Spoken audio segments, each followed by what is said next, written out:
So, issue of printing money. In 2008, we saw a situation where hyperinflation increased due to the print of money. Are not we going back the same route again? Listen, whether you like it or not, how do you sustain an economy where there's no production? You need to print, but you must print for that money to go into production. Okay, you must print for you to pay debt, okay, in foreign currency. But you go on the black market to look for the US dollars which are there. The Zimbabweans are not comfortable with putting money into their banks because of the monetary policies which are inconsistent with what the policy government enunciates to the people. Those go hand in hand. People must have confidence. Okay, the people's salaries are not increased. Okay, yet prices in the stores are going high. So why don't we just go back to paying them $50 a month or $100 a month, $200, whatever it is, so that the US dollar becomes the currency until we stabilize at the end of the day. The GNU had such a system. And whether you like it or not, let's pick the good things from the GNU which happened when US dollar became the salary that was being paid to the civil servant.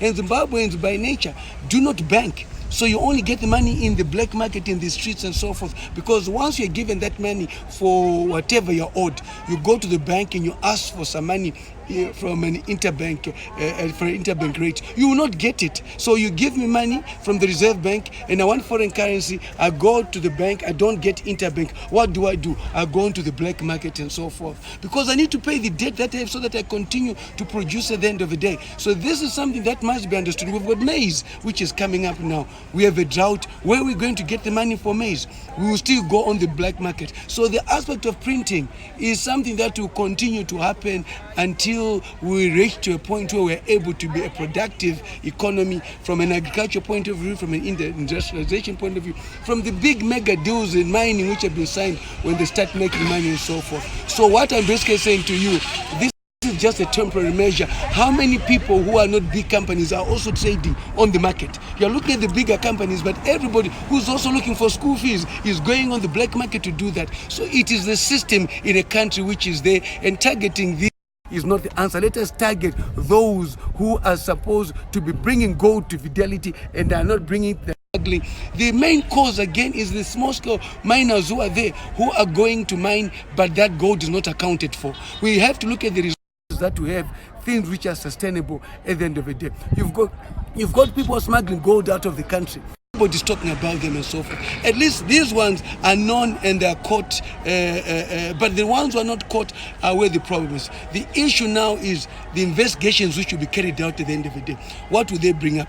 They are simple. It's like a mother wanting to go to take her daughter to the hospital. She needs foreign currency.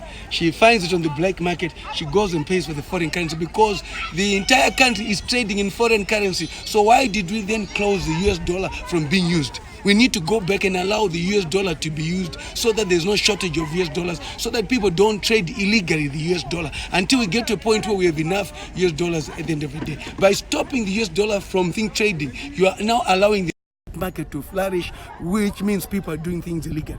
So you are advocating for re-dollarization? You've got to allow the market to determine whatever happens and so forth. We cannot have a situation. Already the US dollar is the prime currency of the country, whether you like it or not.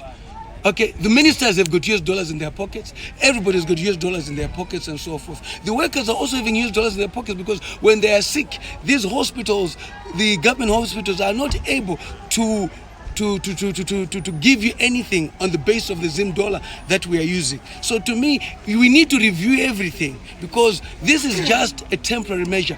The rate will still go up at the end of the day because there's a shortage of foreign currency.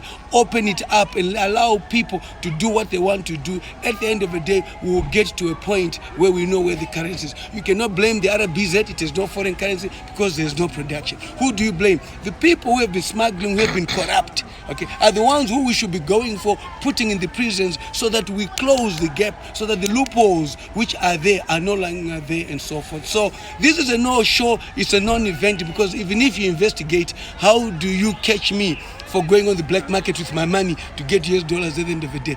You might as well investigate everybody in the streets and so forth. Those guys with money in the streets have been there? Have they been arrested? No. So let's be very clear and let's be honest to each other that production is what will make the Zimbabwe economy grow, and let that printing money go into the production sector so that we can then get foreign currency and so forth. Accountability of that printing money in the productive sector is what is important at the end of the day. So to me, let's focus on production for the good of this country.